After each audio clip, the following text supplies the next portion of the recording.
اب اس پوری دنیا میں سب سے قیمتی چیز جو ہے، سب سے زیادہ قیمتی چیز ہے، وہ ہے نماز، جو سب سے زیادہ قیمتی ہے۔ تو کیا قیمتی چیز کوئی بندہ ایسے کو دے سکتا ہے کہ جو اس کے قابل ہی نہ ہو؟ کیا آپ اپنے پیسے جو بینک میں رکھتے ہیں، آپ کو پتہ ہے کہ بینک میں ہمارے پیسے محفوظ ہیں، تو کیا اپنا 1 کروڑ 2 کروڑ 10 کروڑ کیا آپ ایویں جا کے کسی جگہ پر پھینک کے آ جائیں گے؟ نہیں نا۔ آپ وہ قیمتی چیز ہے، آپ اس کو وہاں رکھیں گے جو اس کے قابل ہوگا، جو اس کو سنبھال سکتا ہوگا۔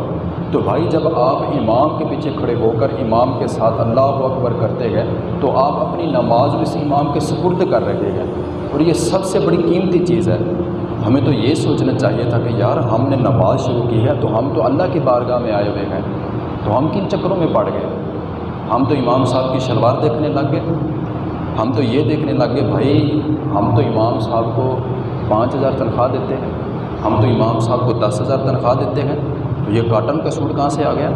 یہ امام صاحب کے پاس اتنا مہنگی گھڑی کہاں سے آ گئی؟ یہ امام صاحب کے پاس اتنا مہنگا موبائل کہاں سے آ گیا؟ ہم تو نماز پڑھ رہے ہیں رب کی اور باتیں سوچ رہے ہیں امام مسجد کی۔ اور یہ دشمنان اسلام کا بہت بڑا ایک ہمارے ساتھ پروپیگنڈا تھا جو اس نے کیا، ٹھیک ہے نا جی۔ ایک وقت تھا کہ جب امام مسجد کی قدر ہوتی تھی، تو جو اسلام کے دشمن تھے، انگریز جو تھا، اس نے دیکھا یار یہ بڑا عجیب سا معاملہ ہے کہ ایک بندہ آگے کھڑا ہوتا ہے، سارے بندے اس کے پیچھے گئے، بڑی ترتیب ہے، بڑے خوبصورت انداز میں ایک صف بندی ہوتی ہے اور ایک ہی لائن میں کھڑے ہوتے ہیں، بڑا ہی خوبصورت طریقہ ہے ان کا۔ پھر ایک بندہ ہے وہ ہاتھ اٹھاتا ہے تو پیچھے سارے ہاتھ اٹھاتے ہیں، وہ رکوع میں جاتا ہے پیچھے سارے بندے رکوع میں چلے جاتے ہیں۔ یہ ایک بندہ جو آگے کھڑا ہوا ہے، سارے بندے اس کے ماتحت ہیں، سارے بندے اس کے تابع ہیں۔ پھر اس نے دیکھا کہ یہ بندہ جو ہے یہ دین اسلام کا منبع ہے، یہ دین اسلام کا پرچار کرنے والا ہے، یہ دین اسلام کی تبلیغ کرنے والا ہے۔ پھر اس نے کیا کیا؟ اسی امام کی عزت کو خراب کر دیا۔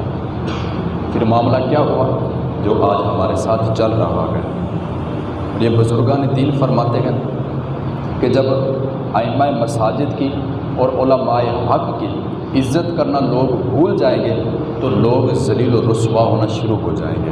تو آج دیکھیں کہ ہم ذلیل و رسوا نہیں ہو رہے ہیں، کہ آج ہمارے اوپر ایسے معاملات نہیں ہو رہے کہ جن کو ہم برداشت ہی نہیں کر سکتے۔